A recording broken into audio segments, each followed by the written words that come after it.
Hello everyone and welcome back to another Coasters of video. Today we are traveling to Dorney Park. This is one of the smaller Cedar Fair parks located in Allentown, Pennsylvania. The park opened back in 1884 and is currently home to 7 coasters.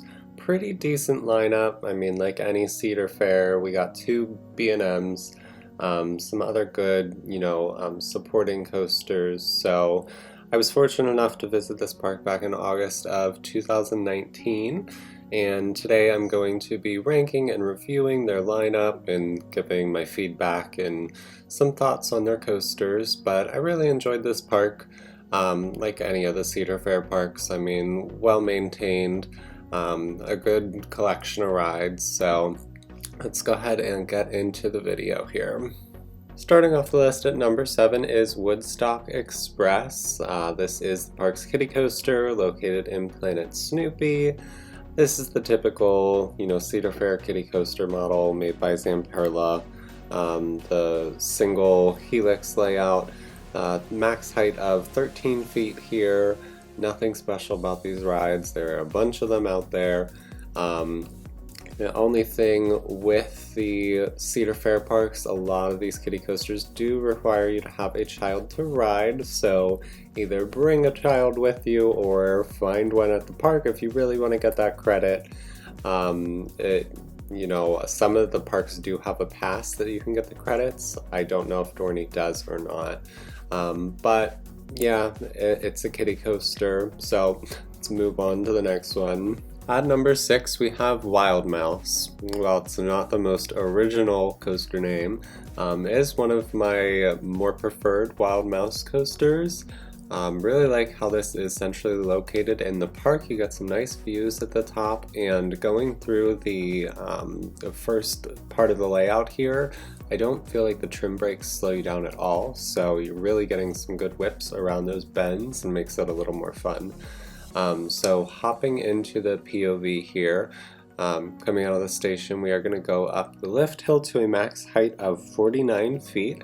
This Wild Mouse coaster is made by Marer, and coming up here you can see, get some nice views at the top here just from where it's located in the park. But yeah, I feel like the trims didn't do much at this part and really made it forceful. Who I rode with, actually we banged heads at one point. That's how bad it was. So coming through here, typical Wild Mouse, layout at the top here.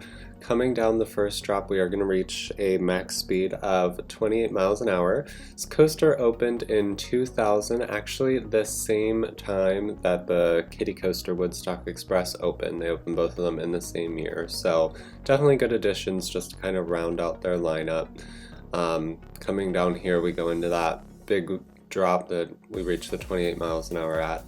And then, just whipping around here a little bit more, a few more dips and into the brake run. So nothing special, but I do feel like it is more forceful than other Wild Mice that I've been on.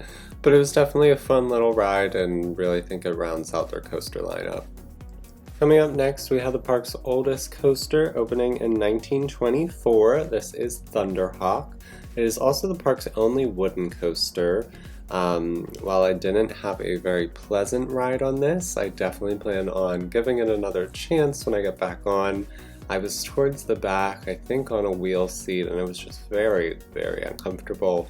But I do think it has some potential, so definitely need to give it a re-ride next time I'm at Dorney.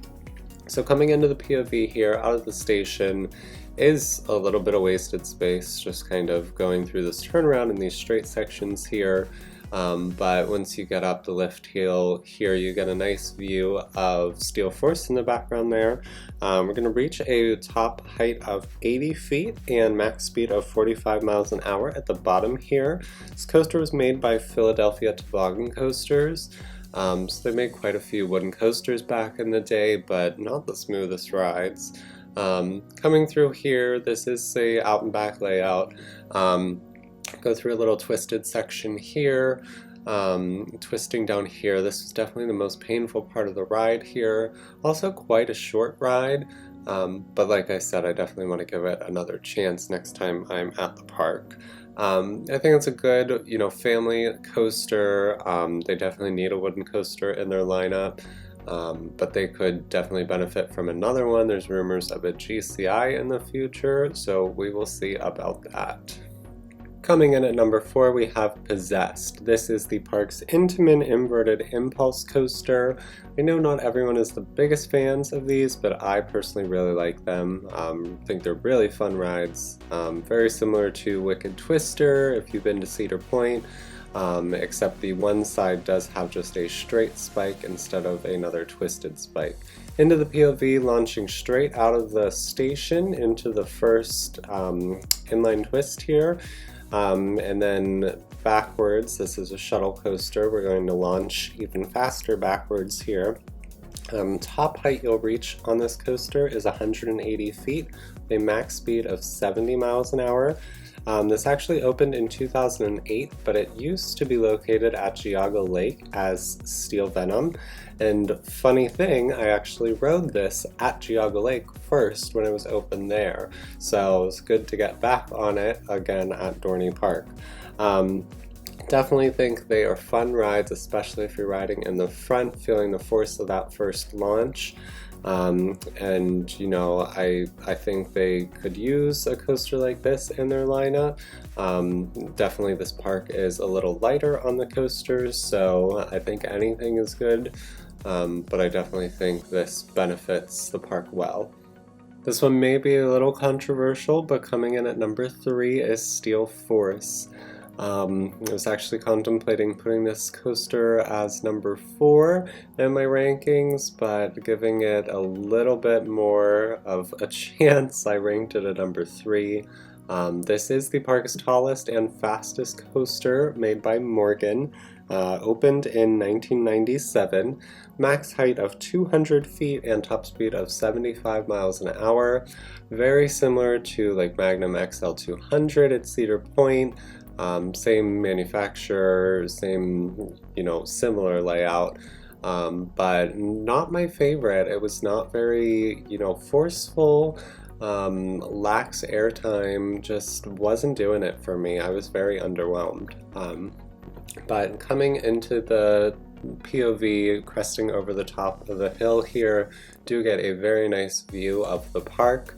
And then down into the first drop here, go through a tunnel. I do like that, element, very similar to Magnum as well.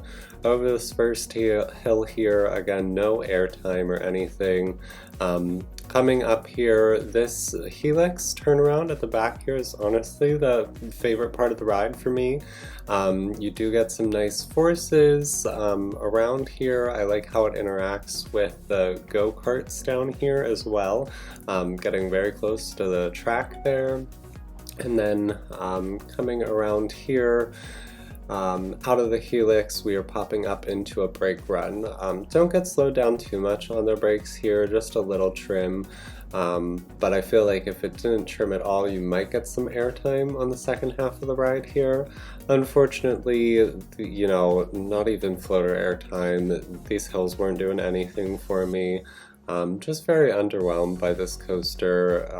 I think it could run a little better, with some airtime, a little more intense, but really just left me wanting more out of this coaster. And that's it. Coming in at number 2 is Hydra The Revenge. This is possibly the most picturesque coaster I've ever seen. It is just beautiful to look at, a really fun ride, some really unique elements on this as well, including this JoJo roll here out of the station. But I'm really a fan of this coaster made by Bulliger and Mabillard. This is the park's newest ground-up roller coaster, opening in 2005. Like I said, it has a very unique layout, kind of walk through the elements in the POV, reaches a top height of 95 feet, but a drop of 105, since it goes into a ravine a little bit. Top speed of 53 miles an hour and features 7 inversions. Like I said, it's a really unique looking coaster, really pretty coaster. It actually replaced one of Dorney's older coasters, Hercules, when it opened, and the name is sort of inspired by a Greek mythology tale. So let's jump into the POV here. Straight out of the station, we're going through this JoJo roll, get some incredible hang time through that element, and a little turn up into the lift hill here. So at the top of the lift, cresting over, we are going down into a little ravine here. First inversion here is an incline dive loop and coming straight into a 0G roll, and then back through a corkscrew. Constantly just whipping and turning around through this layout up into a cobra roll here. It's sort of a outer banked cobra roll, not your typical cobra roll, but coming through here, the second part of the ride here does slow down a little bit into another corkscrew, and then a small helix and twist into the brake run. But really, I think it is a very good B&M coaster, a really fun ride, and it's not too intense, so wouldn't be a bad first looping coaster. And coming in at the coveted #1 spot is Talon, the park's B&M inverted coaster. This opened back in 2001 and is personally my favorite ride at the park. I love a good B&M invert. This one is really forceful, really nice layout with some good elements here.